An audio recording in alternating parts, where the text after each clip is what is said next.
Hello students, एक बार फिर से स्वागत है हमारे ऑनलाइन प्लेटफॉर्म पर। और आज के इस वीडियो में हम लोग डिस्कस करेंगे ऊर्जा स्थानांतरण के जो प्रकार हैं उनके बारे में और ऊष्मागतिकी के नियमों के बारे में। शुरू करते हैं ऊर्जा स्थानांतरण के प्रकार।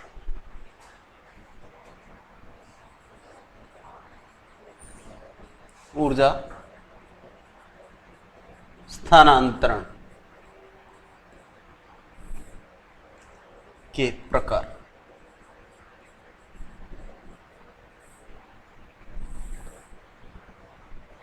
देखिए, ऊर्जा स्थानांतरण के जो प्रकार हैं, हम जो थर्मोडायनेमिक्स में पढ़ रहे हैं, दो हो सकते हैं।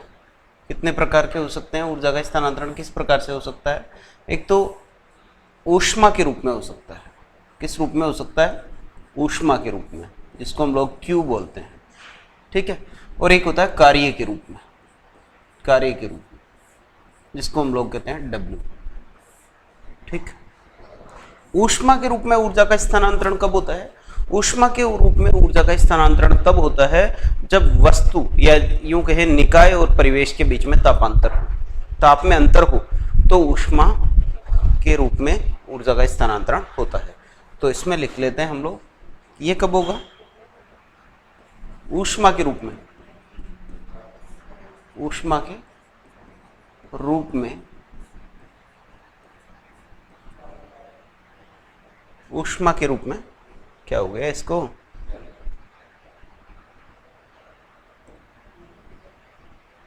ऊष्मा के रूप में ऊर्जा का स्थानांतरण, स्थानांतरण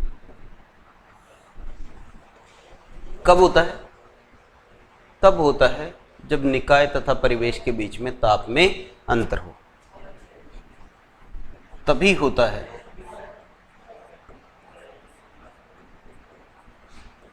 जब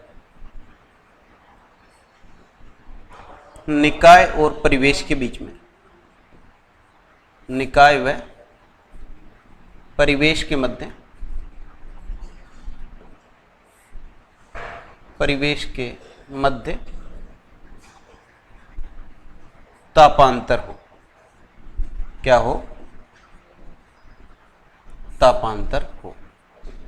निकाय और परिवेश के बीच में जब तापांतर होगा तभी ऊष्मा के रूप में ऊर्जा का स्थानांतरण होगा। ऊर्जा स्थानांतरण का जो दूसरा प्रकार है, अच्छा ऊष्मा क्या है? ऊष्मा पथफलन है, ठीक है। तो आप लिख सकते हैं यह पथफलन राशि है। कैसी राशि है? पथफलन राशि है। और पथफलन है तो इसका मान किसी भी स्थिति में ज्ञात किया जा सकता है, इसका परिमाण ज्ञात किया जा सकता है। इसमें अंतर ज्ञात करना जरूरी नहीं है, ठीक है। बाकी जो अवस्था फलन राशियां होती हैं उनमें हम लोग अंतर ही ज्ञात कर सकते हैं, किसी निश्चित स्थिति पर उनका मान ज्ञात करना हमारे लिए संभव नहीं होता है, केवल अवस्था चरों को छोड़कर। अब बात करते हैं कार्य की। कार्य के द्वारा, कार्य के रूप में ऊर्जा का स्थानांतरण होता है बल के द्वारा, ठीक है। यानी कोई ना कोई बल होता है या कोई, हाँ बल ही बोल दीजिए, बल्कि यूँ कहें कि ड्राइविंग फोर्स होता है। बल यानी प्रेरक बल जो कार्य करवाता है। और इस प्रकार ऊर्जा का स्थानांतरण तब होगा जब निकाय और परिवेश के बीच में तापांतर ना हो, है ना। यानी जब निकाय तथा परिवेश के मध्य, निकाय मतलब सिस्टम, निकाय और परिवेश के मध्य, परिवेश के मध्य तापांतर नहीं हो, तापांतर नहीं हो,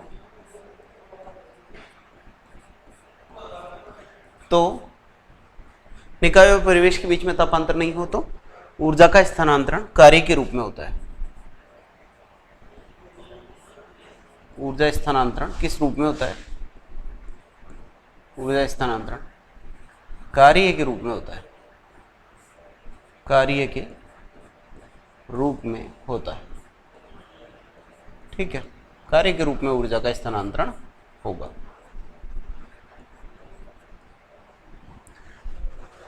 अब कार्य जो है ये हम अगर अलग अलग तरह से देखें, जैसे यांत्रिक कार्य होता है तो वहां पर क्या होता है, जैसे मान लीजिए कि ये मार्कर है, इसको मुझे एक जगह से दूसरी जगह ऐसे खिसकाना है, तो खिसकाने के लिए मुझे क्या करना पड़ेगा, बल लगाना पड़ेगा, और बल लगाने से इसमें क्या होगा, विस्थापन होगा।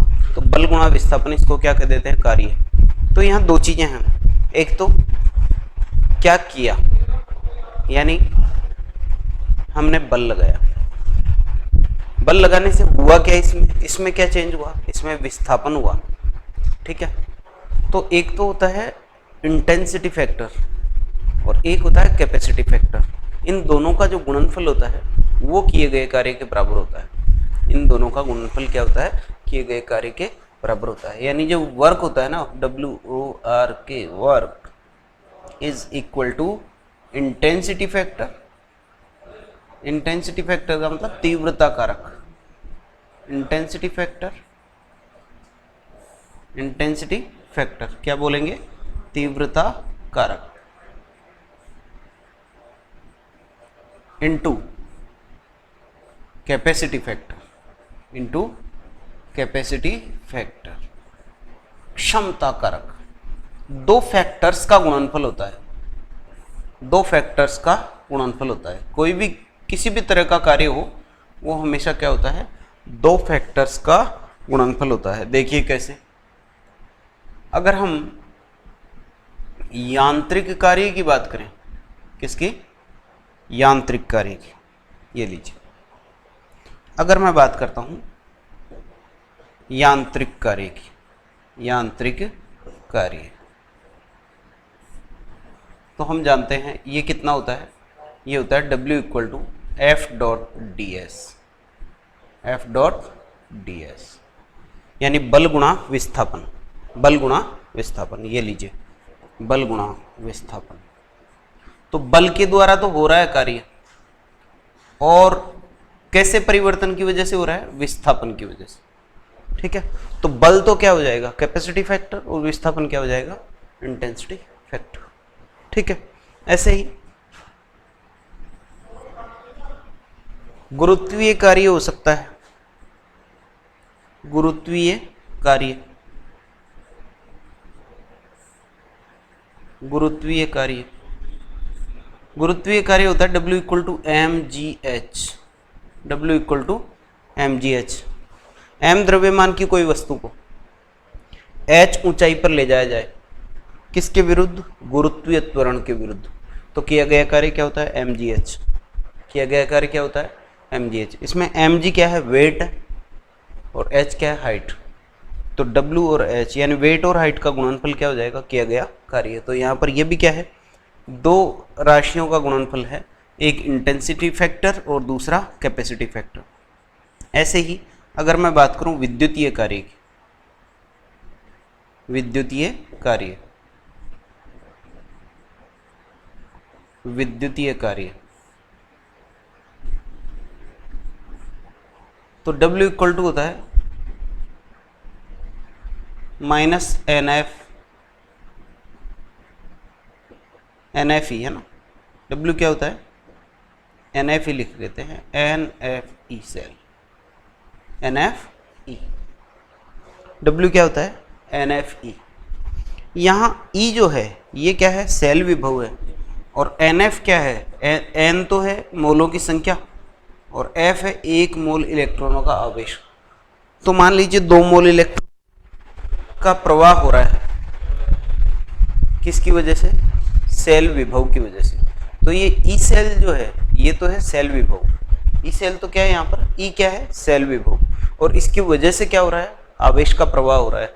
जितने आवेश का प्रवाह हो रहा है वो क्या है, एन फेराडे। एक फेराडे का मतलब 1 मोल इलेक्ट्रॉन का आवेश। तो प्रवाहित आवेश और सेल विभव, इन दोनों का गुणनफल क्या हो जाएगा, इन दोनों का गुणनफल जो है वो किया गया कार्य हो जाएगा, सेल विभव, सेल विभव। ऐसे ही अगर आपने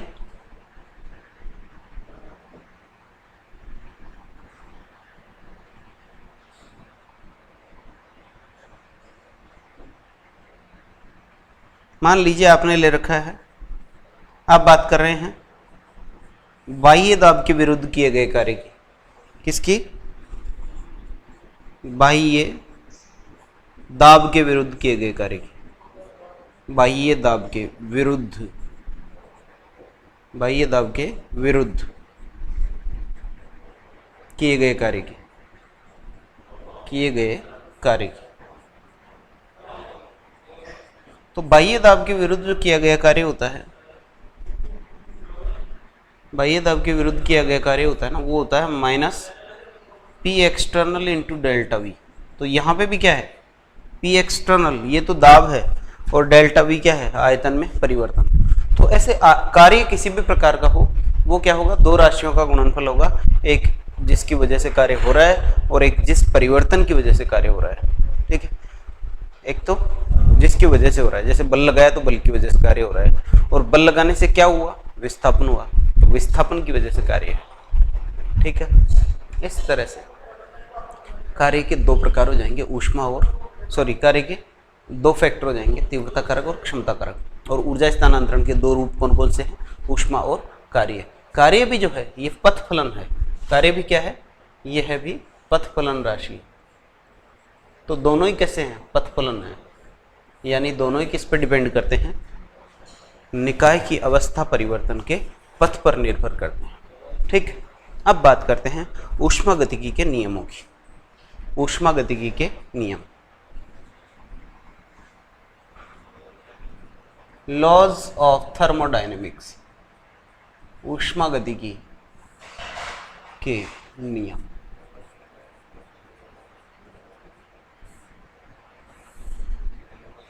देखिए, ऊष्मागतिकी के जीरोथ लॉ, शून्यांकी नियम हम पढ़ेंगे, फर्स्ट लॉ पढ़ेंगे, सेकंड लॉ पढ़ेंगे, थर्ड लॉ पढ़ेंगे।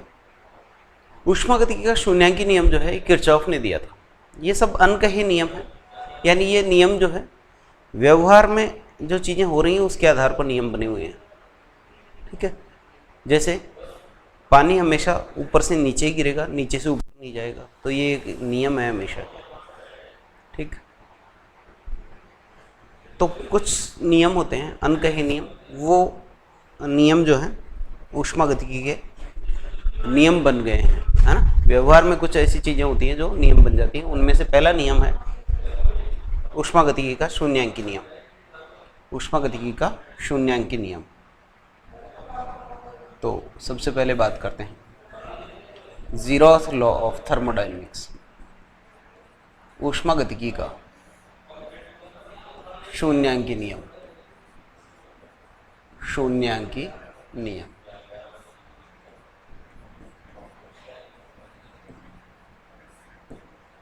जीरोथ लॉ ऑफ थर्मोडायनेमिक्स किसने दिया? किरचॉफ ने दिया। किसने दिया भाई? किरचॉफ ने दिया। और क्या कहा कि अगर तीन निकाय हैं, मान लीजिए ये यूनिवर्स है आपका, ब्रह्मांड है, इस ब्रह्मांड में तीन निकाय हैं। एक तो है ए, निकाय ए, और दूसरा है निकाय बी, तीसरा है निकाय सी। मान लीजिए दो निकाय ए और बी किसी तीसरे निकाय के साथ अलग अलग रूप से ऊष्मीय साम्य में है, अलग अलग रूप से ऊष्मीय साम्य में है। ऊष्मीय साम्य का मतलब क्या होगा? इनमें तापांतर नहीं होगा। ऊष्मीय साम्य का मतलब क्या है? इनमें तापांतर नहीं होगा। तो ए सी के साथ अलग रूप से ऊष्मीय साम्य में है, बी भी सी के साथ अलग रूप से ऊष्मीय साम्य में है। तो किरचॉफ ने यह कहा कि दो अलग अलग निकाय अगर किसी तीसरे निकाय के साथ ऊष्मीय साम्य में है तो वो आपस में भी ऊष्मीय साम्य में होंगे। आपस में भी क्या होंगे भाई? ऊष्मीय साम्य में होंगे। ये नियम है, और ये तो सीधी सी बात है। जैसे मान लीजिए मैं किसी के साथ हाथ मिलाता हूँ, है ना, उसे मेरा हाथ गर्म नहीं लगता या ठंडा नहीं लगता, और मुझे भी उसका हाथ गर्म या ठंडा नहीं लगता। अब मैं किसी दूसरे आदमी के साथ हाथ मिलाता हूँ, उसका हाथ मुझे ठंडा नहीं लगता या गर्म नहीं लगता, उसको भी मेरा हाथ ठंडा या गर्म नहीं लगता। तो जब वो आपस में एक दूसरे के साथ हाथ मिलाएंगे तो उन्हें आपस में भी ठंडा या गर्म महसूस नहीं होगा।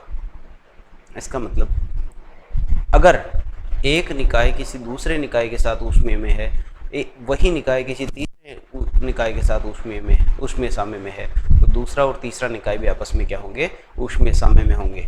यानी पहले और दूसरे निकाय के मध्य तापांतर नहीं हो, पहले और तीसरे के बीच में तापांतर नहीं हो, तो दूसरे और तीसरे के बीच में भी तापांतर नहीं होगा। ठीक है, तो नियम क्या है? नियम है कि जब दो अलग अलग निकाय या जब दो निकाय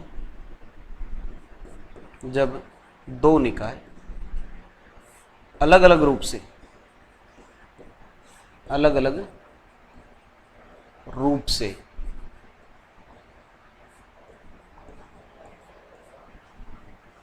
किसी तीसरे निकाय के साथ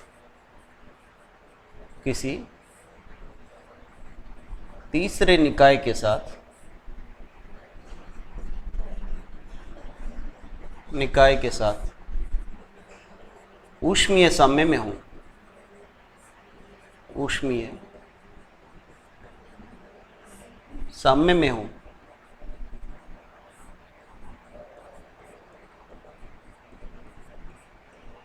तो ऊष्मीय साम्य में हो तो वे आपस में भी ऊष्मीय साम्य में होते हैं। तो वे आपस में भी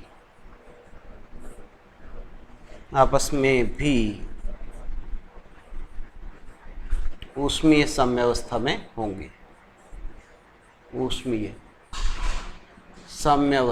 होंगे, ठीक है। ये तो है ऊष्मागतिकी का शून्यांकी नियम। अब ऊष्मीय साम्यावस्था का मतलब क्या हुआ कि तापांतर शून्य होगा। तो आप ये भी लिख सकते हैं क्या, ऊष्मीय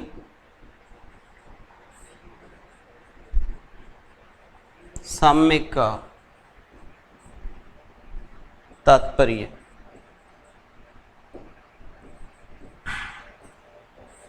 है कि निकायों के मध्य तापांतर क्या होगा भाई, तापांतर शून्य होगा, तापांतर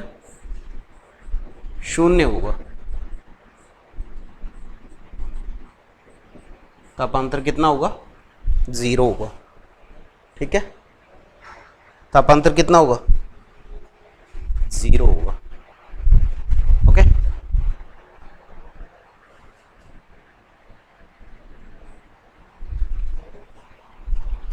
और क्या बोल सकते हैं? ये जो सिद्धांत है ये ताप की अवधारणा को समझाता है। तापांतर की बात कब आएगी, जब ताप की बात हो। तो ताप के बारे में सबसे पहले बात कौन करता है, किरचॉफ कर रहा है। ठीक है, तो यह सिद्धांत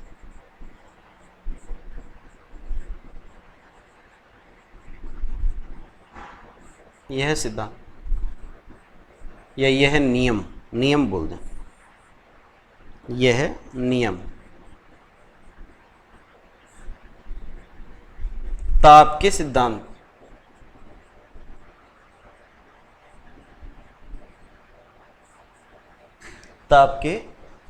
की व्याख्या कर रहा है, ताप के सिद्धांत की व्याख्या करता है, ओके।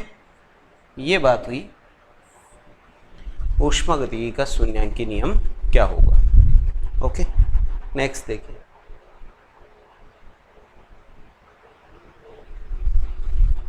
नेक्स्ट है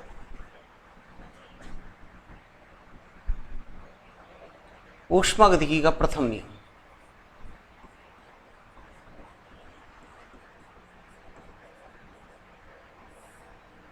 ऊष्मागतिकी का प्रथम नियम,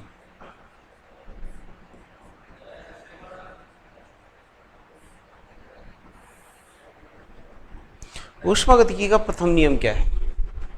ये ऊर्जा संरक्षण का सिद्धांत कहलाता है एक्चुअली।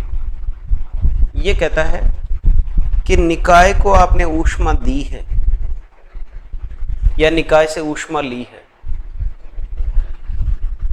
और वो जो ऊष्मा ली है या दी है, और निकाय कार्य कर रहा है या निकाय के ऊपर हम कार्य कर रहे हैं, उन दोनों का जो टोटल होता है वो उसकी आंतरिक ऊर्जा में परिवर्तन के बराबर होता है। यानी ऊर्जा कहीं उत्पन्न नहीं हो रही है, कहीं नष्ट नहीं हो रही है, वो एक रूप से दूसरे रूप में परिवर्तित हो रही है। तो यह ऊर्जा संरक्षण के सिद्धांत को समझाता है। ये जो नियम है हेल्महोल्ट्ज़ ने दिया था ये, तो यह नियम ऊर्जा संरक्षण, ऊर्जा संरक्षण के सिद्धांत पर आधारित है, या इसको ही ऊर्जा संरक्षण का नियम भी कह देते हैं। ठीक है, यानी ऊर्जा जो है वो एक रूप से दूसरे रूप में परिवर्तित होगी। ऊर्जा कभी ना तो उत्पन्न होगी और ना ही नष्ट होगी। अब बात क्या कह रहे हैं कि निकाय की जो आंतरिक ऊर्जा का परिवर्तन है, ये जो नियम है ये कहता क्या है? निकाय की आंतरिक ऊर्जा में परिवर्तन, आंतरिक ऊर्जा में परिवर्तन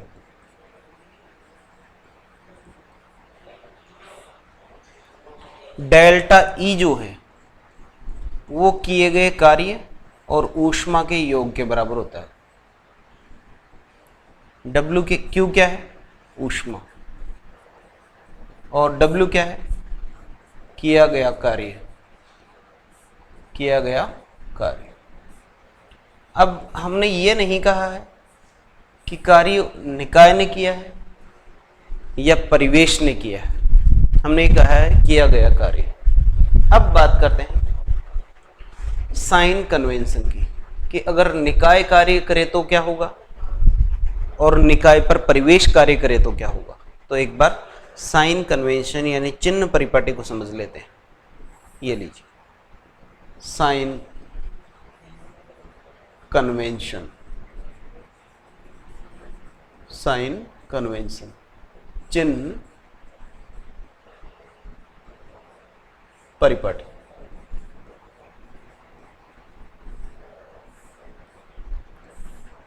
साइन कन्वेंशन या चिन्ह परिपाटी। चिन्ह परिपाटी क्या है? ये है ब्रह्मांड, यूनिवर्स। ठीक है, और इसमें ये कौन है? ये है निकाय। कौन है भाई? ये है निकाय। थोड़ा सा इसको बड़ा बना लेते हैं। ये कौन है? ये है निकाय।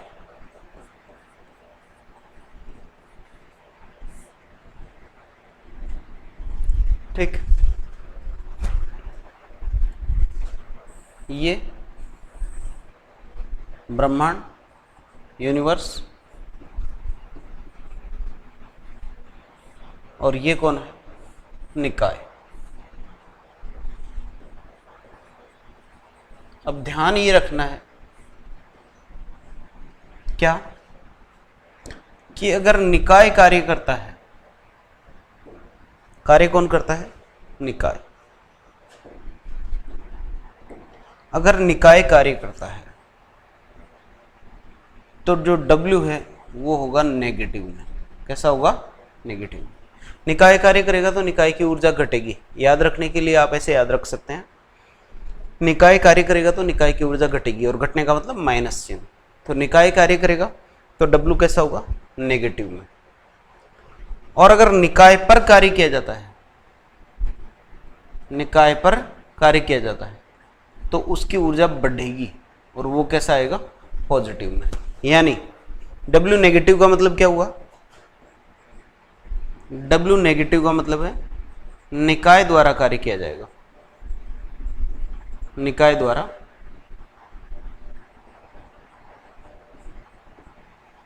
किया गया कार्य, किया गया कार्य।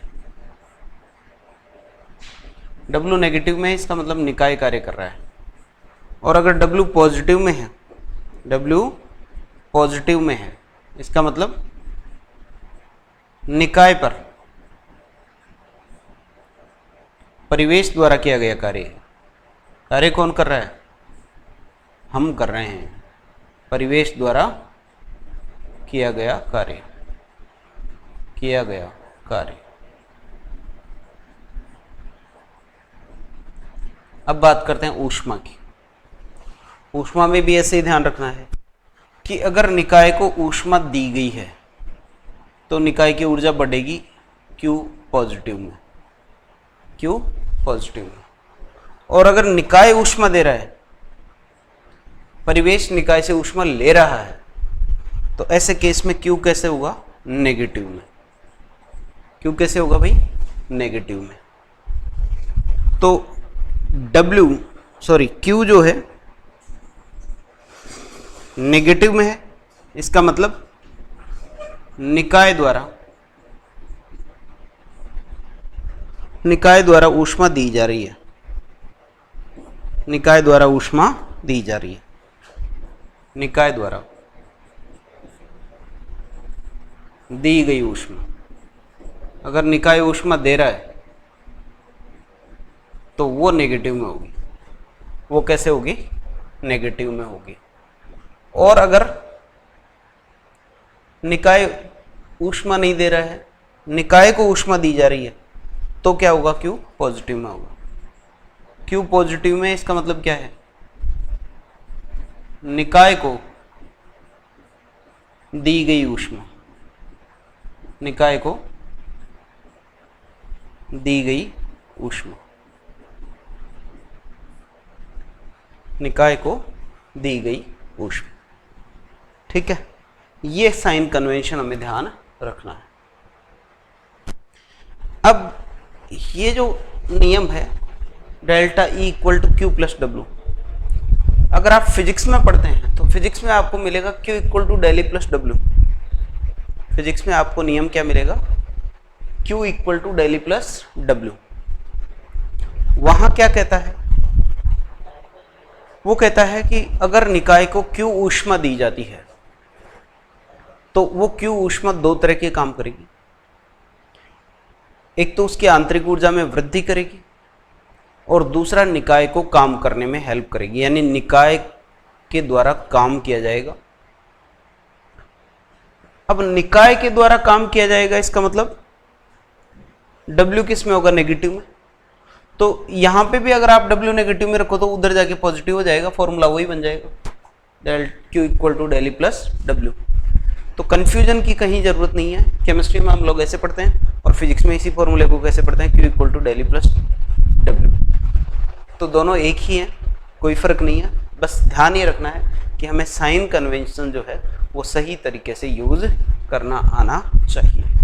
ओके, अब देखिए ये जो W है, किया गया कार्य, ये अलग अलग केस में अलग अलग होता है। तो हमें कौन से केस में कौन सा यूज करना है वो थोड़ा सा ध्यान रखना है आपको। तो इस W का मान किया गया कार्य,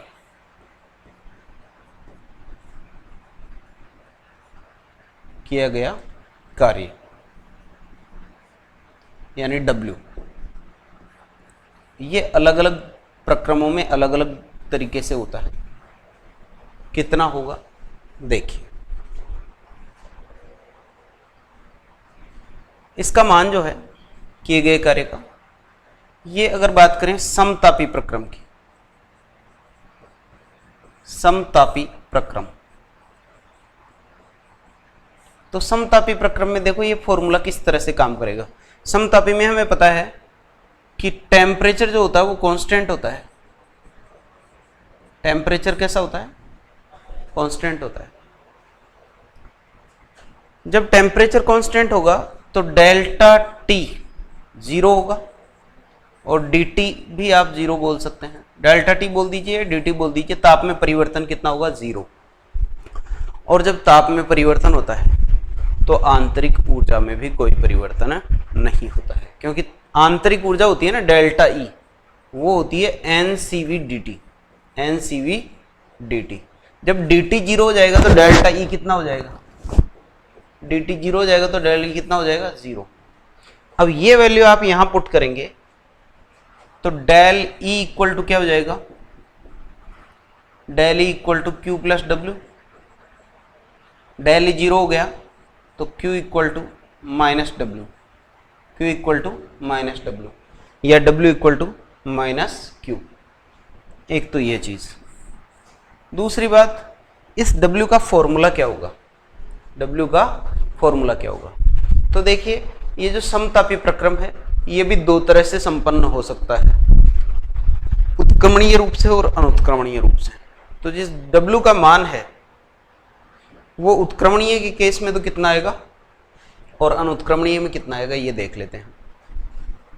समतापी प्रक्रम में किया गया कार्य, समतापी प्रक्रम में किया गया कार्य, किया गया कार्य, ठीक है।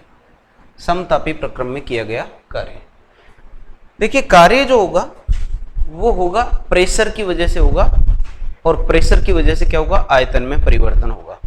प्रेशर की वजह से आयतन में परिवर्तन होगा। प्रेशर बढ़ाओगे तो संपीड़न हो जाएगा, और प्रेशर कम करोगे तो क्या होगा? गैस का प्रसार होगा, अगर गैस की बात करें। अब किया गया कार्य होगा क्या? तो W जो है वो होगा डेल PV, डेल PV, ठीक है। और प्रेशर की वजह से होता है, यानी प्रेशर को अगर कांस्टेंट रखे, वॉल्यूम चेंज हो इसमें, तो P डॉट dV होगा। ये कितना होगा? P dot dV। बाह्य दाब के विरुद्ध होता है। ये क्या होता है? बाह्य दाब के विरुद्ध होगा, बाह्य दाब के विरुद्ध होगा, इसलिए W जो है वो होगा नेगेटिव P डेल V। कितना होगा? Minus P del V। क्यों? कि जैसे मान लीजिए ये है, ये कोई पात्र है, इसमें गैस भरी हुई है। क्या भरी हुई है? इसमें गैस भरी हुई है, और गैस के ऊपर क्या लगा रखा है आपने? पिस्टन लगा रखा है। गैस के ऊपर क्या लगा रखा है भाई? पिस्टन। अब इस गैस का आपको कराना है प्रसार। इस गैस का आपको क्या कराना है? प्रसार। प्रसार कराना है तो बाहर की तरफ इसके ये जो पिस्टन को रोकने के लिए जो दाब लगाया हुआ है वो हो जाएगा P एक्सटर्नल। क्या हो जाएगा? P external. सपोज इसका आयतन पहले था, पहले आयतन V1 था, पहले आयतन क्या था? V1। बाद में आयतन हो गया इसका, प्रसार हुआ, और बाद में आयतन कितना हो गया? V2। कितना हो गया? V2। तो आयतन में परिवर्तन क्या होगा? आयतन में परिवर्तन कितना होगा? Del V। और अगर इसको P एक्सटर्नल से मल्टीप्लाई करें तो ये हो जाएगा P डॉट डेल V। लेकिन इस बाह्य दाब के विरुद्ध गैस को कार्य करना पड़ रहा है, इसलिए किस में होगा? माइनस में। किस में होगा? माइनस में। अब आप सोच रहे होंगे कि अगर संपीड़न हो तो फिर क्या होगा? तो संपीड़न हो तब क्या होगा? इसको दबाएंगे, दबाने से क्या होगा? प्रेशर तो P एक्सटर्नल ही होगा, लेकिन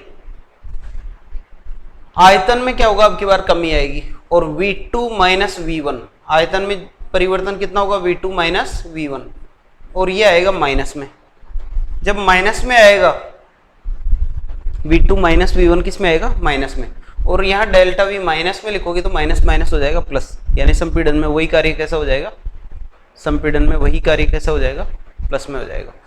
तो ये होता है W equal to minus P dot D. अब अगर ये समतापी प्रक्रम मान लीजिए उत्क्रमणीय है, कैसा है? उत्क्रमणीय। तब किया गया कार्य अलग फॉर्मूले से निकाला जाएगा। उत्क्रमणीय प्रक्रम में किया गया कार्य, और अगर ये समतापी प्रक्रम अनुत्क्रमणीय है तब अलग फॉर्मूला रहेगा, अनुत्क्रमणीय।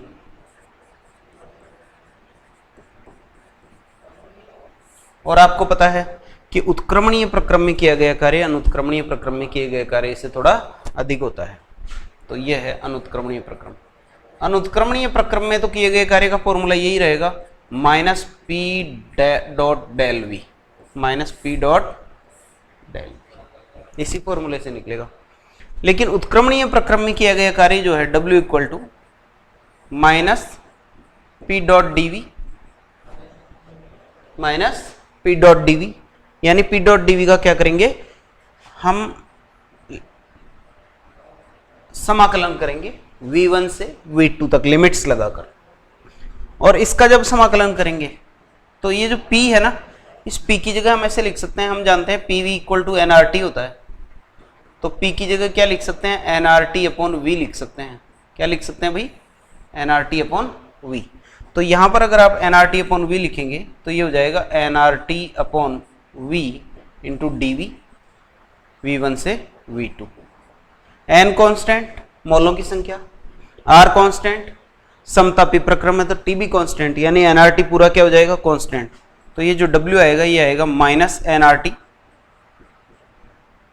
माइनस nRT, और dv अपॉन v का समाकलन, ये 1 upon dv, 1 upon v into dv हो गया, और 1 अपॉन v इंटू dv का होता है ln v। क्या होता है, ln v, और वही लिमिट्स v1 से v2 तक, v1 से v2 तक। और जब आप ये upper limit minus lower limit करेंगे इसमें, तो ये आ जाएगा minus nRT ln v2 minus ln v1, ln v2 minus ln v1, और w की वैल्यू आ जाएगी minus nRT ln v2 minus ln v1 को हम लिख सकते हैं ln v2 upon v1, ln v2 upon v1। और इसको जब आप बेस 10 में चेंज करेंगे, इसको जब आप बेस 10 में चेंज करेंगे तो ln को बेस 10 में चेंज करने पर 2.303 से गुणा करते हैं, तो ये फॉर्मूला बन जाएगा minus 2.303 into nRT log of v2 upon v1। और हम एक चीज और जानते हैं कि जो बॉयल का नियम होता है ना, बॉयल का नियम ये कहता है, बॉयल का नियम क्या कहता है कि अगर n और t का मान कांस्टेंट हो, बॉयल का नियम क्या कहता है कि n और t का मान कांस्टेंट हो, मोलों की संख्या कांस्टेंट हो, टेम्परेचर कांस्टेंट हो। समतापी प्रक्रम में टेम्परेचर तो कांस्टेंट है ही, और यहाँ पे हमने n को भी क्या मान रखा है, कांस्टेंट। तो उस केस में दाब आयतन के व्युत्क्रमानुपाती होता है, यानी P1 अपॉन P2 जो होता है वो V2 अपॉन V1 के बराबर होता है, V2 अपॉन P1 के बराबर होता है। तो अगर इस केस में अगर हम V2 अपॉन V1 की जगह P1 अपॉन P2 लिखें तो भी कोई प्रॉब्लम नहीं है, लिख सकते हैं हम। तो इसकी वैल्यू हो जाएगी समतापी प्रक्रम में किए गए कार्य की W equal to minus 2.303 nRT log of V2 upon V1 लिख सकते हो, या W equal to minus 2.303 nRT log of V1 upon V2, sorry P1 upon P2 लिख सकते हो। क्या लिख सकते हो, P1 अपॉन P2। दोनों फॉर्मूले जो हैं ये समतापी उत्क्रमणीय प्रक्रम में किए गए कार्य के को बताते हैं, यानी यहाँ दाब स्थिर रखना भी जरूरी नहीं है। अलग अलग दाब पर आप अगर लेते हैं तो अलग अलग दाब पर उत्क्रमणीय प्रक्रम में किया गया कार्य, समतापी उत्क्रमणीय प्रक्रम में किया गया कार्य इस फॉर्मूले से कैलकुलेट कर सकते हैं। आपको P1 और P2 की वैल्यू कैलकुलेट करनी है, ठीक है। ये हुआ समतापी उत्क्रमणीय प्रक्रम में और समतापी अनुत्क्रमणीय प्रक्रम में किया गया कार्य। अब बात करते हैं अगर प्रक्रम समदाबी हो, कैसा हो, समदाबी हो, तो दूसरा हम ले लेते हैं समदाबी आइसोबारिक प्रोसेस। समदाबी प्रक्रम में किया गया कार्य, किया गया कार्य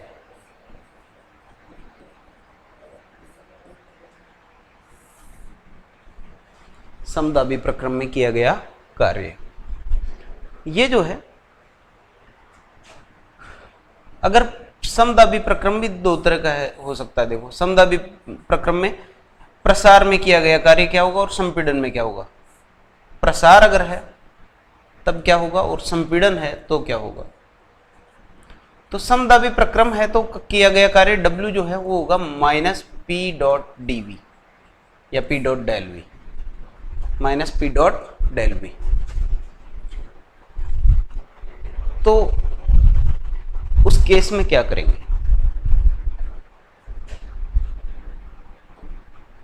ये जो P है, ये P है, ये कौन सा है, बाह्य दाब है। और बाह्य दाब के विरुद्ध किया गया कार्य अगर है, प्रसार है, तो उसमें नेगेटिव में ही आएगा ये minus P dot V two minus V one, क्योंकि V2 जो है वो V1 से बड़ा होगा। प्रसार है, प्रसार है इसलिए V2 क्या होगा, V1 से बड़ा होगा। तो W यहां पर नेगेटिव में ही आएगा, W यहां पर कैसा आएगा, नेगेटिव में ही आएगा। लेकिन अगर संपीड़न हो रहा है, क्या हो रहा है, संपीड़न, तो संपीड़न में क्या होगा, वही formula W equal to, formula यही रहेगा, W equal to minus P external into V2 minus V1, यानी del V V2 minus V1। लेकिन हमें पता है संपीड़न है, इसका मतलब V2 जो है वो V1 से तो छोटा होगा, V1 बड़ा होगा। संपीड़न का मतलब क्या हुआ, पहले आयतन ज़्यादा था, अब आयतन को आपने क्या कर दिया, दबाकर कम कर दिया। तो उस केस में W क्या हो जाएगा, V2 माइनस V1 नेगेटिव में आएगा, नेगेटिव को इससे मल्टीप्लाई करेंगे तो ये कैसे आएगा भैया, पॉजिटिव में आएगा। कैसा आएगा, पॉजिटिव में। तो ये ध्यान रखिएगा, समदाबी प्रसार में किया गया कार्य नेगेटिव में आएगा और संपीड़न में किया गया कार्य किस में आएगा, पॉजिटिव में आएगा। अब बात करते हैं समआयतनिक प्रक्रम में किया गया कार्य। किसमें, समआयतनिक प्रक्रम में किया गया कार्य। तो देखिए समआयतनिक प्रक्रम में किया गया कार्य क्या हुआ, थर्ड, समआयतनिक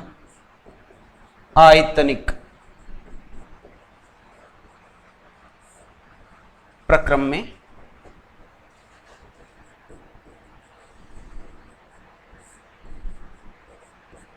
किया गया कार्य, किया गया कार्य, work done in isochoric process. समआयतनिक प्रक्रम में किया गया कार्य। समआयतनिक प्रक्रम में डेल्टा V कितना होगा, 0 हो जाएगा, यानी आयतन में कोई परिवर्तन नहीं होगा। और जब आयतन में परिवर्तन नहीं होगा, डेल V 0 होगा, तो W कितना हो जाएगा, 0। W भी कितना, 0 कितना हो जाएगा, 0। तो फिर आपका जो ऊष्मागतिकी का प्रथम नियम है, फर्स्ट लॉ ऑफ थर्मोडायनेमिक्स, ऊष्मागतिकी का प्रथम नियम जो है, उससे आप क्या कहेंगे, delta E equal to Q plus W। इसमें W 0 रखेंगे तो डेल्टा E किसके बराबर आ जाएगा, Q के बराबर आ जाएगा। डेल्टा E किसके बराबर आ जाएगा भाई, Q के बराबर आएगा। और डेल्टा E की वैल्यू होती है NCV dt, इसका मतलब Q भी क्या हो जाएगा, NCV dt। ठीक है, इसकी वैल्यू कितनी होती है, NCV dt। ठीक है, CV यहाँ पर नियत आयतन पर विशिष्ट ऊष्मा है। आगे चलकर हम लोग इसको डिटेल से पढ़ने वाले हैं। नेक्स्ट बात करते हैं कि रुद्धोष्म प्रक्रम में किया गया कार्य क्या होगा। रुद्धोष्म प्रक्रम में किया गया कार्य, तो ये ले लीजिए, यहाँ पर ले लेते हैं हम लोग फोर्थ, रुद्धोष्म प्रक्रम में, रुद्धोष्म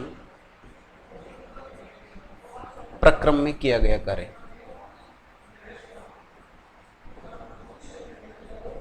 किया गया कार्य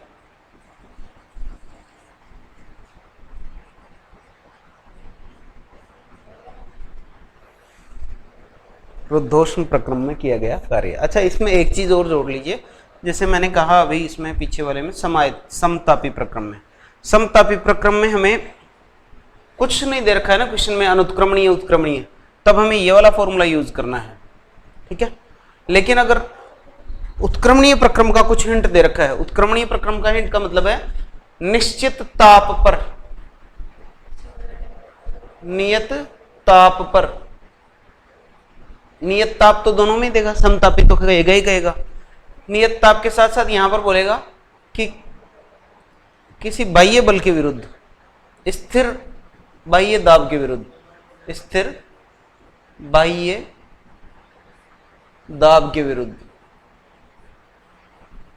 अगर क्वेश्चन में ऐसी कोई शब्दावली आपको मिलती है, ऐसा कोई शब्द मिलता है आपको कि स्थिर बाह्य दाब के विरुद्ध कार्य हो रहा है, या फिर कोई अचानक, है ना, अचानक दाब अचानक आयतन में परिवर्तन हो रहा है, ऐसा कुछ सडन चेंज, क्योंकि उत्क्रमणीय अनुत्क्रमणीय प्रक्रम होते हैं ना, ये कैसे होते हैं, तीव्र होते हैं। अनुत्क्रमणीय प्रक्रम कैसे होते हैं, तीव्र होते हैं, फास्ट। तो आपको ऐसे कुछ भाषा मिलेगी ऐसी, जैसे स्थिर बाह्य दाब के विरुद्ध नियत ताप पर कार्य हो रहा है, या फिर अचानक कोई परिवर्तन हो रहा है। तो ऐसे केस में हमें अनुत्क्रमणीय वाला फॉर्मूला काम में लेना है, W = -P.dV, अदरवाइज ये फॉर्मूला काम में लेना है, ठीक है। अब वापस आते हैं रुद्धोष्म प्रक्रम पर। किसमें, रुद्धोष्म प्रक्रम में। रुद्धोष्म प्रक्रम में हम जानते हैं जो ऊष्मा परिवर्तन होता है वो होता है 0। कितना होता है, 0। डेल्टा E = Q + W में ये वैल्यू अगर पुट करें तो ऊष्मा गतिकी का प्रथम नियम जो है उससे क्या हो जाएगा, delta E = Q + W, Q + W, ठीक है। तो डेल्टा E कितना हो जाएगा, यहां पे Q तो 0 हो ही गया, डेल्टा E किसके बराबर हो जाएगा, W के बराबर। अब आपको W निकालना है, क्या निकालना है, W। यहां पे ये लिखने की जरूरत नहीं है, वैसे ऊष्मा परिवर्तन जो है वो किसके बराबर होगा, आंतरिक ऊर्जा परिवर्तन के बराबर होगा। इसमें समझ लीजिए NCV/DT का यूज कैसे करेंगे। तो देखिए W क्या हो जाएगा, W हो जाएगा डेल्टा E के बराबर, और डेल्टा E कितना है, डेल्टा E है NCV/DT के बराबर, यानी W हो जाएगा आपका NCV × T2 - T1, T2 - T1। ये जो CV है, यहां CV क्या है, CV है नियत आयतन पर विशिष्ट ऊष्मा, नियत आयतन पर विशिष्ट ऊष्मा। विशिष्ट ऊष्मा का मतलब होता है कि 1 मोल पदार्थ का ताप 1 डिग्री सेल्सियस बढ़ाने के लिए कितनी ऊष्मा चाहिए, और वो भी 14.5 डिग्री सेल्सियस से 15.5 डिग्री सेल्सियस रहे तो वो और ज़्यादा बेहतर होता है, ठीक है। इस पर हम चर्चा करेंगे बाद में। तो NCV/DT होगा यहाँ पे, ठीक है। ये जो CV होती है, CV का मान होता है R/γ-1। CV का मान कितना होता है, CV का मान होता है R/γ-1। तो ये हो जाएगा NR T2 - T1/γ-1। इसको आप ऐसे भी लिख सकते हैं nRT1 - nRT2, nRT2 - nRT1/γ-1, γ-1। और nRT क्या होता है, PV। अगर nRT2 है इसका मतलब P2V2 है, और nRT1 है इसका मतलब क्या है, P1V1। तो आप इसको W का एक और फॉर्मूला ये बना सकते हैं, W = P2V2 - P1V1, P2V2 - P1V1 upon γ-1। ये जो है रुद्धोष्म प्रक्रम में किए गए कार्य का फॉर्मूला होगा। रुद्धोष्म प्रक्रम में किए गए कार्य का फॉर्मूला हो जाएगा NCV/DT, या ये हो जाएगा nRT2 - T1 अपॉन γ-1, या P2V2 - P1V1 अपॉन γ-1। ये गामा जो है ये एक स्थिरांक होता है, और इसका मान अलग अलग तरह की जो गैसें होती हैं उनके लिए अलग अलग होता है, ठीक है। जैसे ये जो गामा है इसकी वैल्यू एक परमाणविक गैस है, अगर मान लीजिए गामा की वैल्यू है ना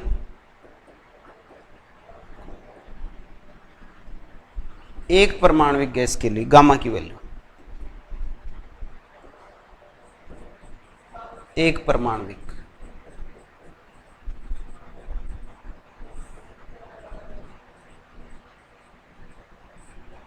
एक परमाणविक गैस के लिए गामा की वैल्यू होती है 5/3 यानी 1.66। द्विपरमाणविक गैसें हैं उनके लिए होती है 7/5 और बहुपरमाणविक के लिए 4/3 होती है। बहुपरमाणविक गैस अगर कोई है तो उसके लिए कितनी होती है, इसकी वैल्यू 4/3। ठीक है, ये गामा है ना, ये Cp और Cv का अनुपात होता है, Cp और Cv का अनुपात पढ़ेंगे हम आगे चल के। गामा इक्वल टू Cp/Cv और R जो है वो होता है Cp माइनस Cv। ठीक है, तो ये जो आए हैं, Cp क्या है, नियत दाब पर विशिष्ट ऊष्मा। Cp क्या है, Cp है नियत दाब पर विशिष्ट ऊष्मा, और विशिष्ट ऊष्मा बताई दिया क्या होता है, 1 मोल पदार्थ का ताप 1 डिग्री सेल्सियस बढ़ाने के लिए आवश्यक ऊष्मा। तो नियत दाब पर विशिष्ट ऊष्मा, इसको क्या बोलेंगे, Cp, विशिष्ट ऊष्मा। सपोज ये कहा कि 0.5 मोल जल का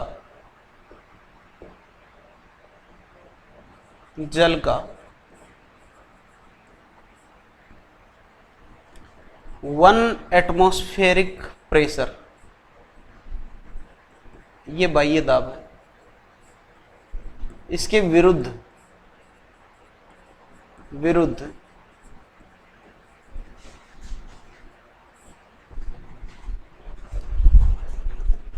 वाष्प में बदला गया है। इसको 1.5 मोल जल है, इसको 1 एटमॉस्फेरिक प्रेशर बाह्य दाब के विरुद्ध वाष्प में परिवर्तित किया गया है,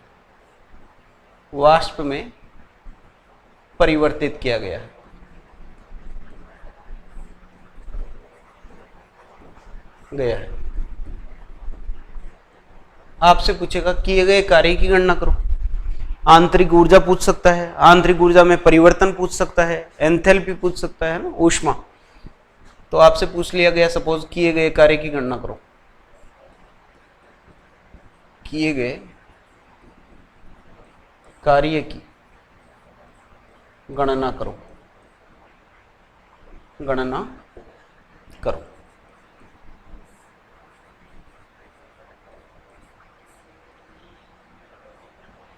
किए गए कार्य की गणना करो, तो कैसे करेंगे,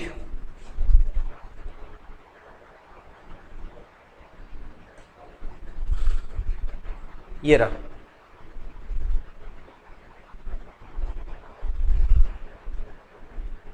कहाँ गया, P into V2 minus V1, ये रहा है ना, ये रहा प्रसार होगा। क्यों होगा प्रसार, क्योंकि आप क्या कर रहे हैं,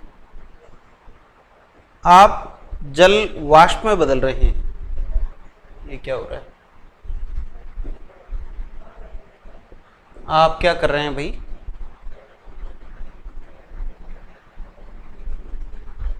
वाष्प में बदल रहे हैं। देखिए 0.5 मोल जल है यानी H2O है, कितना है 0.5 मोल, इसको किस में बदल रहे हैं, वाष्प में। वाष्प का मतलब क्या है, गैस में। 0.5 मोल गैस जो होगी, 0.5 मोल का मतलब जल का कितना हो गया, 9 ग्राम हो गया, क्योंकि 1 मोल का मतलब होता है 18 ग्राम। 18 ग्राम प्रति मोल इसका क्या है, मोलर द्रव्यमान। तो 1 मोल का द्रव्यमान 18 ग्राम है, तो आधे मोल का कितना होगा, 9 ग्राम। और आपको कोई कहे 9 ग्राम जल एक गिलास में लेके आओ, तो 9 ग्राम कितना होता है, बहुत थोड़ा सा होता है, यानी उसका आयतन क्या होगा, बहुत कम होगा, 9-10 ml ही होगा, इतना। यहाँ अगर 1 ग्राम प्रति ml माने तो 9 ml होगा, आयतन होगा बहुत कम। लेकिन जैसे ही आप इसको गर्म करके वाष्प में बदलेंगे, इसका जो आयतन होगा वो 1 मोल का होता है 22.4 लीटर, तो आधे मोल का कितना हो जाएगा 11.2 लीटर। कितना हो जाएगा 11.2 लीटर। तो जो V2 माइनस V1 होगा, V2 माइनस V1 वो लगभग V2 के बराबर हो जाएगा। यानी V1 तो नगण्य है ना, लगभग 9 ग्राम का आयतन कितना होगा, बहुत कम। लेकिन अब प्रसार हो गया आयतन का और वाष्प में बदलते ही उसका आयतन कितना हो गया 11.2 लीटर। तो ये हो जाएगा V2, यानी डेल्टा V जो है वो लगभग 11.2 लीटर हो जाएगा, लगभग 11.2 लीटर। ये तो आ गया V2। अब चूंकि ये प्रसार है, प्रसार में किया गया कार्य क्या होगा, W equal to minus P into delta V, minus P external into delta V। तो माइनस P एक्सटर्नल कितना है 1 एटमॉस्फेरिक प्रेशर, तो 1 atmospheric pressure into delta V की जगह क्या लिखेंगे 11.2 लीटर। तो ये आ जाएगा माइनस 11.2 लीटर एटमॉस्फेयर। और अगर आपको इसको जूल में बदलना है तो आपको ध्यान होना चाहिए कि इसको 101.325 से गुणा करेंगे, 101.325 इससे गुणा करेंगे तो ये किस में बदल जाएगा, जूल में बदल जाएगा। किस में बदल जाएगा भाई, जूल में। और अगर किलो जूल में बदलना है तो आप 1000 का भाग और लगाएंगे, तो 11.2 गुणा 101.325 बटे 1000, ये किस में बदल जाएगा, किलो जूल में। और ये तो सिंपल कैलकुलेशन है, आप खुद कर सकते हैं। ठीक है, ये बात हुई कि किया गया कार्य जो है वो कैसे पूछा जाता है, किए गए कार्य पर आधारित प्रश्न। कई बार ऐसे पूछता है, साइन कन्वेंशन यूज करवा लेता है क्वेश्चन कि एक निकाय को 10 जूल ऊष्मा देने पर, 10 जूल ऊष्मा देने पर, 10 जूल क्या दे रहे हैं, ऊष्मा, 10 जूल ऊष्मा देने पर निकाय कार्य करता है। और कितना कार्य करता है, निकाय 7.5 जूल कार्य करता है, कार्य करता है। उसकी आंतरिक ऊर्जा में परिवर्तन की गणना करो। कई बार क्या करेगा, पहले की आंतरिक ऊर्जा दे देगा और बाद की आंतरिक ऊर्जा पूछ लेगा। तो आंतरिक ऊर्जा में अगर परिवर्तन हम ज्ञात कर सकते हैं तो आंतरिक ऊर्जा भी ज्ञात कर लेंगे, है ना। आंतरिक ऊर्जा में परिवर्तन की गणना करो, परिवर्तन की गणना करो, गणना करो। मैंने कहा कि आंतरिक ऊर्जा अगर पहले की दे दी तो बाद की आंतरिक ऊर्जा ज्ञात कर सकते हैं, क्योंकि हमें परिवर्तन का पता चल जाएगा ना। अब आप सोच रहे होंगे कि आंतरिक ऊर्जा में तो परिवर्तन ज्ञात ही नहीं कर सकते ना, वो तो अवस्था फलन राशि है। लेकिन वो हमने नहीं किया है, एक स्टेट की आंतरिक ऊर्जा जो है उसने खुद ने दे रखी है। हम तो सिर्फ आंतरिक ऊर्जा में परिवर्तन ज्ञात कर रहे हैं, उसकी सहायता से दूसरी आंतरिक ऊर्जा बता रहे हैं। ठीक है, तो आंतरिक ऊर्जा में परिवर्तन हम ज्ञात कर सकते हैं। कैसे ज्ञात करेंगे, इसमें डेल्टा ई की वैल्यू क्या हो जाएगी, सॉल्यूशन देखिए इसका, सॉल्यूशन क्या हो जाएगा, delta E equal to delta E हो जाएगा Q प्लस W। अब देखिए ऊष्मा दे रखी है, निकाय को ऊष्मा दी है, तो निकाय को ऊष्मा दी है तो निकाय के लिए निकाय को ऊष्मा मिलने पर उसकी ऊर्जा बढ़ेगी, यानी Q क्या होगा, पॉजिटिव में होगा। तो ये Q जो है ये किस में है, पॉजिटिव में, यानी प्लस 10 जूल है। और W निकाय खुद कार्य कर रहा है, निकाय को कार्य करना पड़ रहा है, निकाय की ऊर्जा घटेगी, क्या होगा, माइनस 7.5 जूल। जब ये दोनों वैल्यू यहाँ पुट करेंगे, 10 जूल प्लस का है, plus 10 joule plus minus 7.5 joule, तो कितना हो जाएगा, ये आ जाएगा प्लस 2.5 जूल। यानी निकाय की आंतरिक ऊर्जा में 2.5 जूल की वृद्धि होगी, निकाय की आंतरिक ऊर्जा में कितनी वृद्धि होगी? 2.5 जूल की वृद्धि होगी। 2.5 जूल की क्या होगी भैया? वृद्धि होगी।